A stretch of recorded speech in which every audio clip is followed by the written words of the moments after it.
Une demande formelle des chefs d'État de la conférence internationale sur la région des Grands Lacs. Je voudrais me soumettre aujourd'hui au devoir qui incombe à tout gouvernement en place dans un pays démocratique de rendre compte sur ce qu'il fait au nom du peuple congolais. Dans le cadre de ces pourparlers, la République démocratique du Congo a pris une position qu'il importe de vous expliquer. La première chose à dire, c'est que pour éviter l'éternel retour à la case de départ, dans la spirale des violences récurrentes qui endeuillent les populations congolaises de l'Est de la République, le gouvernement s'en tient à quelques principes clairs dans les conclusions en gestation de ces pourparlers. Premièrement, les personnes qui ont participé à plus d'une mutinerie ou à plus d'un mouvement insurrectionnel ne sont pas éligibles au bénéfice d'une loi d'amnistie qui est réclamée par le M23 ou à l'intégration dans les forces armées de la République démocratique du Congo. Deuxièmement, il en est de même des auteurs présumés de crimes de guerre, crimes contre l'humanité, notamment les meurtres de civils, les viols, les violences sexuelles, et des personnes responsables du recrutement d'enfants soldats, ainsi que des personnes impliquées dans la chaîne de l'exploitation illicite des ressources naturelles de la République démocratique du Congo, c'est-à-dire le pillage de nos richesses. Troisièmement, le respect des principes de l'état de droit et de la volonté du souverain primaire qui s'est donné à travers les élections successives de 2006 et 2011 des institutions qui sont en charge du pays, nous dictent de ne rien accepter qui puisse remettre en cause les actes régulièrement pris par les dites institutions, notamment les décisions des institutions judiciaires et autres mesures disciplinaires prises par la hiérarchie des forces armées de la République démocratique du Congo à l'encontre de certains membres des dites forces armées.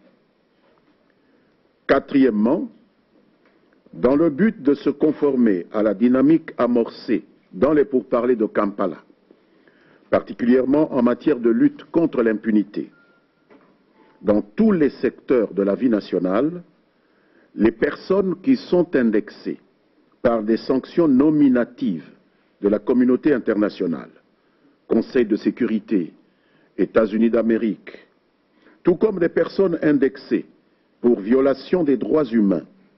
Vous verrez à cet égard les dénonciations dont vous avez rendu compte du Haut Commissariat des Nations Unies aux droits de l'homme. Ces personnes-là ne peuvent non plus, pour le gouvernement, être concernées par une loi d'amnistie ou une intégration au sein des forces armées de la République démocratique du Congo. Tel est, mesdames, messieurs, l'esprit dans lequel le gouvernement de la République démocratique du Congo participe ce jour au pourparlers de Kampala.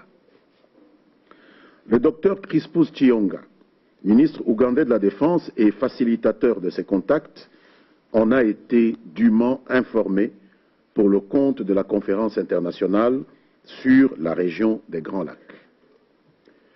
Faisant suite à la demande de la facilitation ougandaise, soutenue par l'envoyé spécial du secrétaire général des Nations Unies pour la région des Grands Lacs, Mme Mary Robinson, et par le représentant spécial du secrétaire général pour la RDC et chef de la MONUSCO, M. Martin Kobler, une liste d'une centaine de commandants, assimilés et hommes de troupes du M23, définitivement non éligibles à l'intégration au sein des forces armées et à l'amnistie, a été établie par le gouvernement.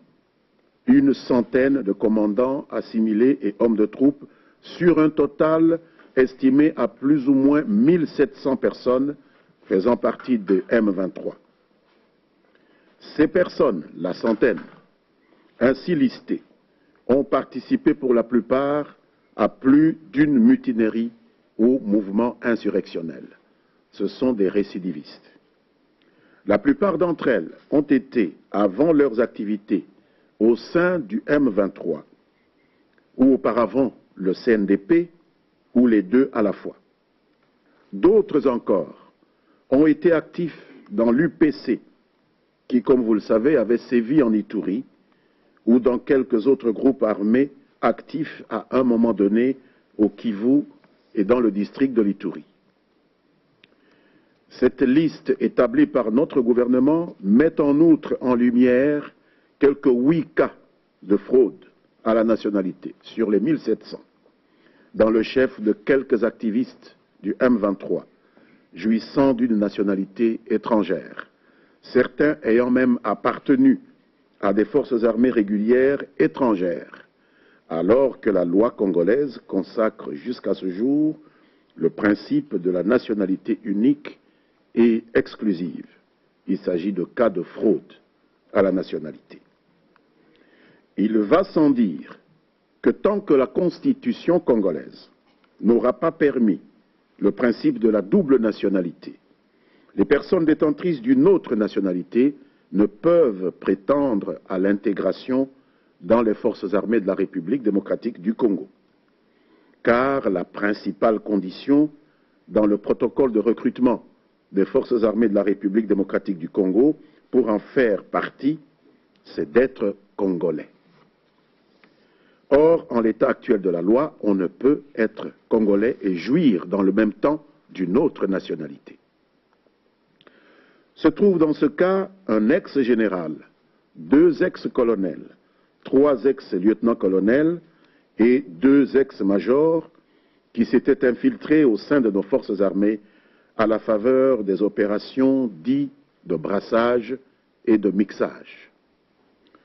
La centaine des membres de la force négative M23, ainsi établie, comprend également des personnes jugées et condamnées par nos cours et tribunaux pour diverses activités criminelles. Il s'agit de 3 colonels, dont 1 condamné à la peine capitale et 2 à la perpétuité et qui sont tous en prison à Kinshasa, ainsi que 2 lieutenants-colonels, dont 1 s'est évadé d'une prison de Goma. Comme vous pouvez en convenir, ce serait un non-sens que d'intégrer des criminels condamnés par la justice congolaise au sein de l'armée congolaise.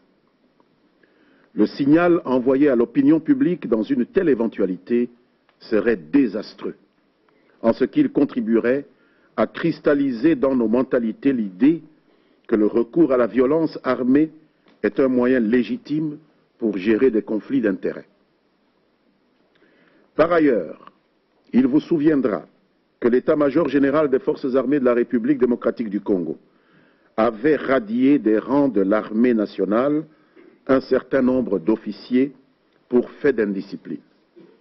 À l'évidence, aucune parmi les personnes concernées par cette décision de la haute hiérarchie militaire de notre pays n'est éligible à une réintégration au sein des forces armées de la République démocratique du Congo. Il en est de même des personnes indexées par des sanctions nominatives de la communauté internationale. Experts, parfois même des criminels repentis, peuvent être mis à contribution à cet égard, mais jamais des voleurs ou des assassins encore actifs dans la délinquance ne seront invités à venir participer à un congrès sur la lutte contre la criminalité. Pourquoi, dans le cas d'espèce, les Congolais réunis en concertation nationale pour rechercher la paix à l'est de leur pays devraient-ils être contraints de faire appel ou y associer des forces négatives encore actives, c'est-à-dire non repenties?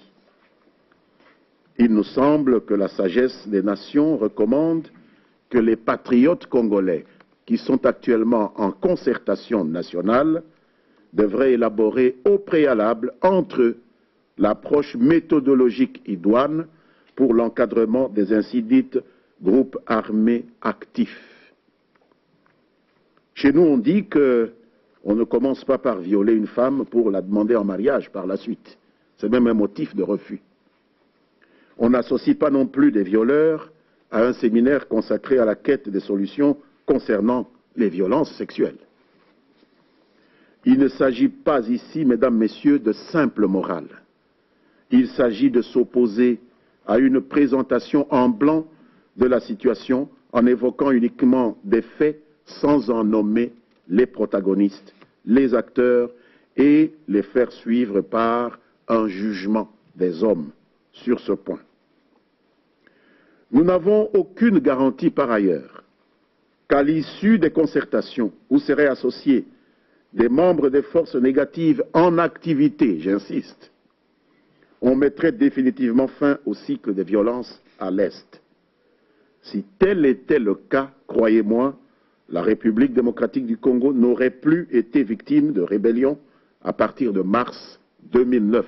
Souvenez-vous, lorsque le schéma fut largement sollicité. Bien au contraire, on s'est rendu compte que même l'intégration des rebelles au sein du processus politique n'a pas donné les résultats escomptés, parce qu'il y a eu par la suite ce que nous connaissons aujourd'hui avec le M23.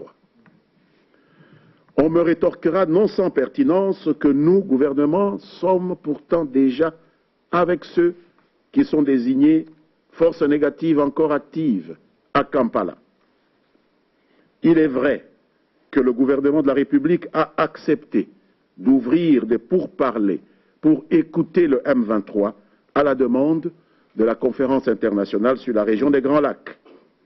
Mais il s'agit ici de ne pas confondre les acteurs, la nature du conflit, les négociations, les enjeux, les problèmes et les objectifs de fond. À Kampala, mesdames, messieurs de la presse, il est question d'une recommandation des chefs d'État membres de la CIRGL pour régler un problème régional, mettre fin à une agression étrangère dont l'auteur est un pays membre de la conférence internationale sur la région des Grands Lacs et la victime, la République démocratique du Congo. Les rebelles du M23 n'étant en fait qu'un instrument de cette agression. Alors qu'à Kinshasa, ce serait une négociation interne initiée par le chef de l'État pour rassembler les patriotes congolais de tous les horizons afin de sauver l'Est de leur pays agressé et martyrisé qui ferait l'objet d'une intrusion de la part de ceux qui sont à la base justement de ce martyre. Nous avons là deux niveaux qui ne doivent jamais être confondus.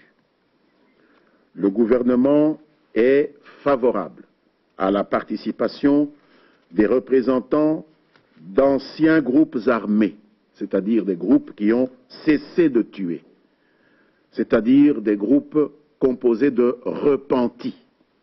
Ils sont d'une très grande utilité pour la recherche des voies et moyens de la pacification. Les membres des groupes armés savent donc ainsi à quoi s'en tenir. En définitive, aussi séduisante soit-elle dans la forme, nous le reconnaissons, l'idée d'une participation de groupes armés encore actifs aux concertations nationales est une mauvaise chose pour le pays, car dans le fond, elle enverrait un signal désastreux, nous l'avons dit, pour l'avenir de la République démocratique du Congo. Ce serait un appel d'air, un appel à de nouvelles rébellions, car la démonstration aura été ainsi faite, le raccourci pour une participation à la vie politique et pour une carrière de choix au sein des FRDC passe par la prise d'armes et l'imposition des violences aux populations innocentes de la République démocratique du Congo. Un point de divers concerne le cas des faux documents de l'ANER qui ont été fabriqués par un acteur politique contre la République démocratique du Congo. Il y a quelques jours, vous rendiez compte, vous de la presse, d'une affaire honteuse, d'une pratique tout à fait inacceptable dans le chef d'un élu du peuple, d'une circonscription de la province du Bas-Congo. Député national de l'opposition, cet élu s'est fait établir une fausse convocation de l'Agence nationale des renseignements, notre service d'intelligence, une convocation prétendument adressée à sa propre épouse, au mois d'août 2013. Avec la complicité du responsable local de ce service de sécurité, l'honorable député voulait ainsi faciliter le séjour de cette dernière en Belgique, où elle se trouvait déjà par des fausses déclarations incriminant l'État congolais. Des informations supplémentaires de nos services renseignent par ailleurs